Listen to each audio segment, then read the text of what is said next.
Beyond tech charges Apple India में और भी ज्यादा फ्लैगशिप प्रोडक्ट्स की मैन्युफैक्चरिंग करना चाहता है।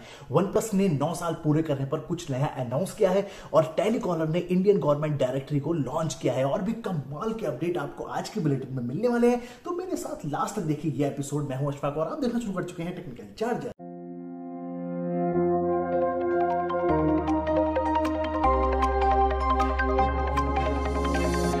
बुलेटिन में सबसे पहले बात करते हैं ट्रू कॉलर के एक नए फीचर की, जिससे कि इंडियन सिटीजन्स अब ट्रू कॉलर के पेजेस पर ही गवर्नमेंट डायरेक्टरी को हासिल कर सकते हैं। किसी भी डिपार्टमेंट से कांटेक्ट करना है तो उन्हें बहुत ज्यादा ढूंढने की, सर्च करने की जरूरत नहीं है। वो ट्रू कॉलर पे ही उस डिपार्टमेंट की कांटेक्ट डिटेल ले सकते हैं और सीधे कांटेक्ट भी कर सकते हैं। एक तरीके से ट्रू कॉलर ने गवर्नमेंट और सिटीजन के बीच में ब्रिज बनाने का काम किया है, जो कि एक बेहतर कदम कहा जा सकता है। देखो, यूएस और चाइना के बीच में जो तनातनी चल रही है ना, उसका सीधा फायदा इंडिया या इंडिया जैसे डेवलपिंग कंट्रीज को होना बिल्कुल तय है। इसीलिए एप्पल चाहता है कि वो और भी ज्यादा आईपैड प्रो के प्रोडक्शन को इंडिया में शिफ्ट कर दे, और बल्कि इंडिया ही नहीं बल्कि इंडिया के अलावा मैक्सिको जैसे कंट्रीज भी एप्पल की रडार में है। फिलहाल आपको बता दूं एक और नया अपडेट भी आ रहा है कि एप्पल चाहता है कि चाइना में जिस तरीके से भी प्रोडक्शन बाधित हो रहा है, उसकी वजह से एप्पल अपने आईफोन 14 प्रो का प्रोडक्शन इंडिया में कर सके। इसके लिए थोड़ा समय जरूर लग सकता है, लेकिन दोस्तों अगर ये चीजें धीरे धीरे शुरू हो जाती हैं तो इंडिया के लिए वाकई में एक अच्छा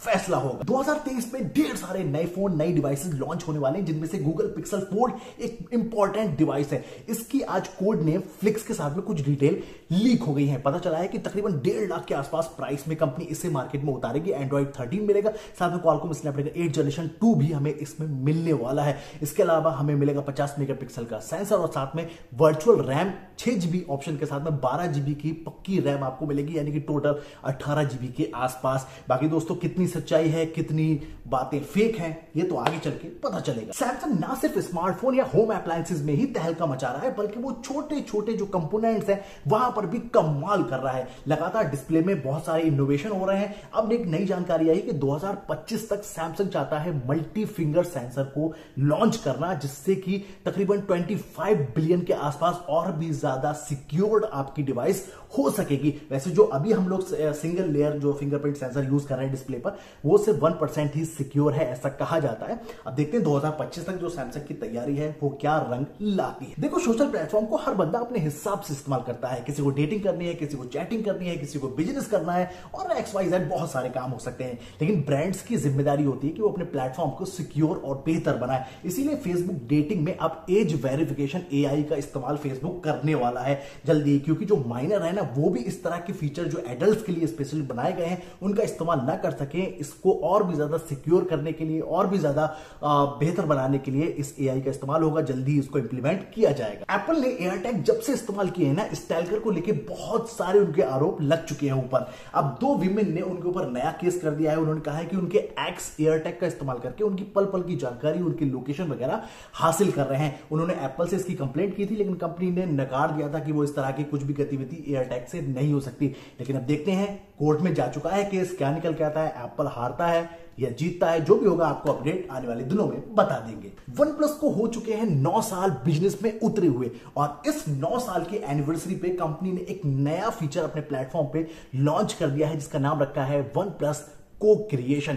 इसमें यूजर्स से ही, जो भी कम्युनिटी है OnePlus की रेड कम्युनिटी, उससे ही मांगा गया है कि वो अपने सुझाव दे सकते हैं। जैसे कि पिछली साल भी उसने कुछ फीडबैक मांगे थे लोगों से कि नए प्रोडक्ट कैसे होने चाहिए।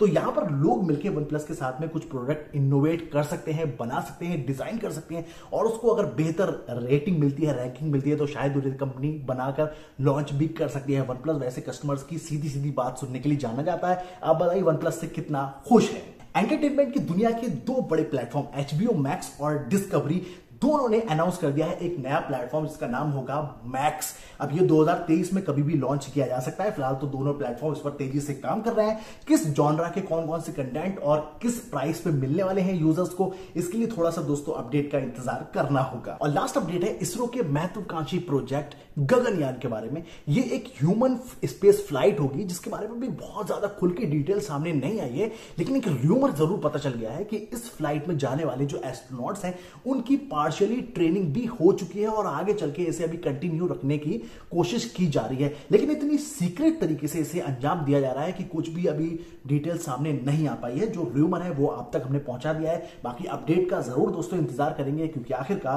प्राउड मोमेंट और प्राउड प्रोजेक्ट तो होने ही वाला है। बाकी यहां पर करते हैं बुलेटिन को समाप्त। कैसा लगा नीचे कमेंट करके जरूर बताइएगा। वीडियो को लाइक कीजिए, शेयर कीजिए और चैनल को सब्सक्राइब भी कर लीजिए, क्योंकि इसी तरह की कमाल बुलेटिन के साथ आपसे मिलेंगे।